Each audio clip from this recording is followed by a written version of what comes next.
Hey guys, welcome back to my channel. Hope you're all doing amazing today. In this video, we're diving into the latest updates about Kelly Ripa and Mark Consuelos. You don't want to miss this.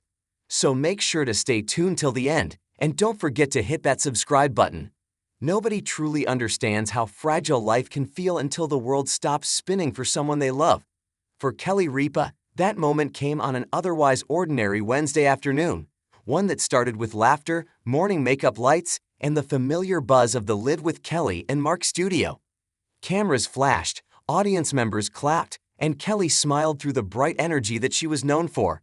But behind the practiced professionalism in her posture, there was something tightening in her throat that she struggled to swallow.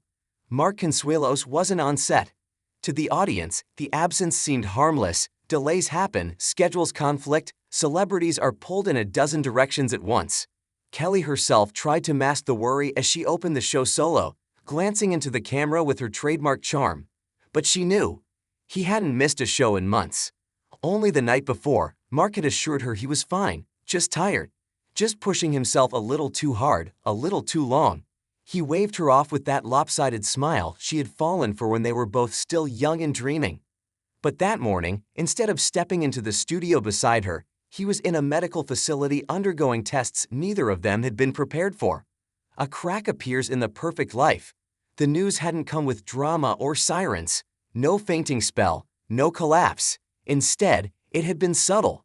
One of those small signs that people easily ignore when life is full and loud. Mark had been more fatigued lately, falling asleep on the couch while they were catching up on scripts for the next show. His energy had dipped, appetite too.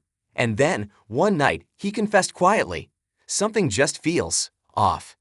Kelly had looked up instantly. It was unusual for him to voice concern. Mark was the sort who ignored headaches, coasted through back pain, and joked that he'd sleep only when someone forced him to. But something in his eyes had alarmed her. They said this wasn't normal. She insisted he go in for a checkup. He resisted. She insisted harder. And in the end, love won the argument.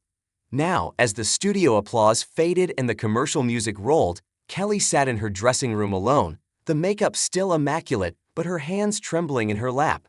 A phone rested there, the screen locked, silent, her lifeline and her threat rolled into one. She kept expecting it to buzz with news from the hospital.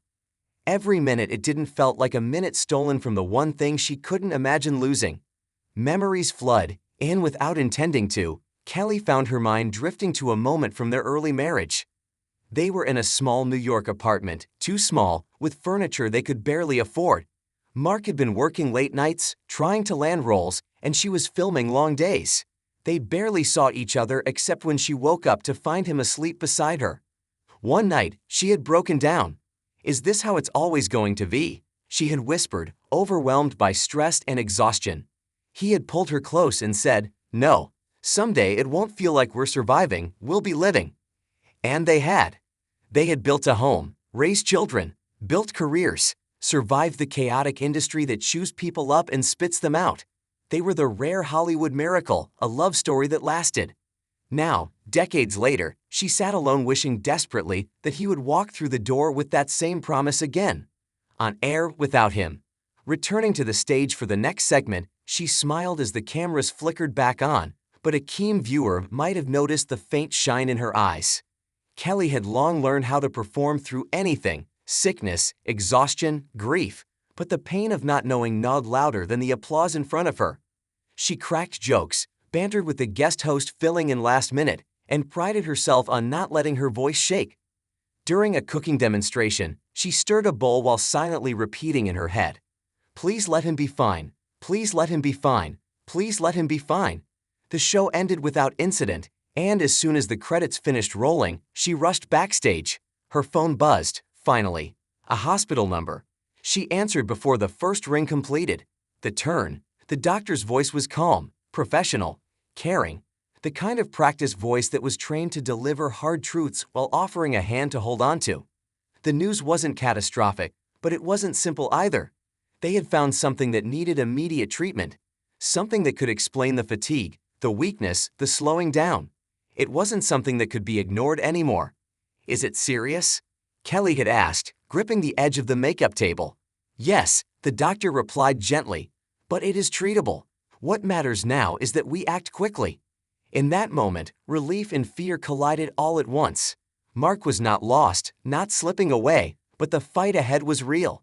The worst part for Kelly wasn't the word serious. It was picturing the man who always faced life with unfaltering confidence, now being forced to rely on others. She pressed her hand to her mouth and cried, quietly at first, then with a rawness she could not suppress. The tears came not from surrender, but from the shock of suddenly being reminded that love, no matter how strong, is always vulnerable to the unpredictable cruelty of fate. At his side, she rushed to the hospital as soon as the car could pull away from the studio. Paparazzi saw her exit with damp eyes and left with their own narratives, many of which would hit the internet before she even reached the medical center. But she didn't care. When she arrived, Mark was sitting up in bed, already trying to act like nothing was wrong. The second he saw her, his facade faltered. "I didn't want to scare you," he said softly. "You should have scared me," she whispered, tears returning. "You should have told me everything the moment you felt something was wrong." He took her hand and squeezed, and for a moment it felt like the world paused again, but this time in a way that wasn't frightening.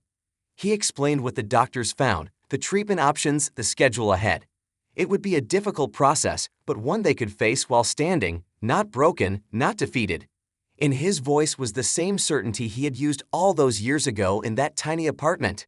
"We will get through this." A long night of truth later, when the tests were done and the room had gone quiet, except for the hum of hospital machines, they talked honestly, more honestly than they had in months. Mark admitted he had been scared, not of the tests or even the diagnosis, but of seeing fear reflected back in Kelly's eyes. "I've always been the strong one," he said. Kelly brushed his cheek with her thumb. "Being strong isn't pretending nothing is wrong. It's letting the people who love you carry part of the weight." He exhaled slowly, and for the first time, she saw him truly let the burden go. He didn't have to pretend for her. Not here. Not now. They talked late into the night, about their children, their marriage, the years they still wanted to share.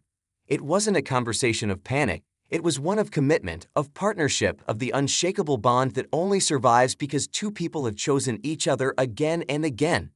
A new beginning, even in uncertainty. The next morning, Kelly returned to the live stage. Mark was still in treatment, and though his absence was felt, Kelly carried herself differently. The fear was still there, of course it was, but beneath it was a new strength. A strength born when someone refuses to fall apart because someone else needs them standing. She opened the show with the truth, not all the details, but enough to honor the concern of fans who had spent the evening flooding the internet with love, theories, and prayers. "Mark is going through something right now," she said, voice thick but clear. "It's a challenge, but one we are facing together. And your love means more than you know." The audience applauded, not with excitement but with warmth. Some even stood. She smiled, wiped a tear she didn't bother hiding, and continued the show, not as a woman pretending everything was fine, but as a woman showing the world you can keep going even when your heart is terrified. Love, not fear. As the weeks unfolded, Mark began treatment, and the road ahead proved long and uncertain, but not hopeless. Kelly made it her mission not only to be his partner, but to remind him that he didn't have to fight alone. If she cried beside him. If he was afraid, she held his hand until the fear passed. If he laughed, she laughed with double the joy. Love, after all, is not about perfection, it is about presence.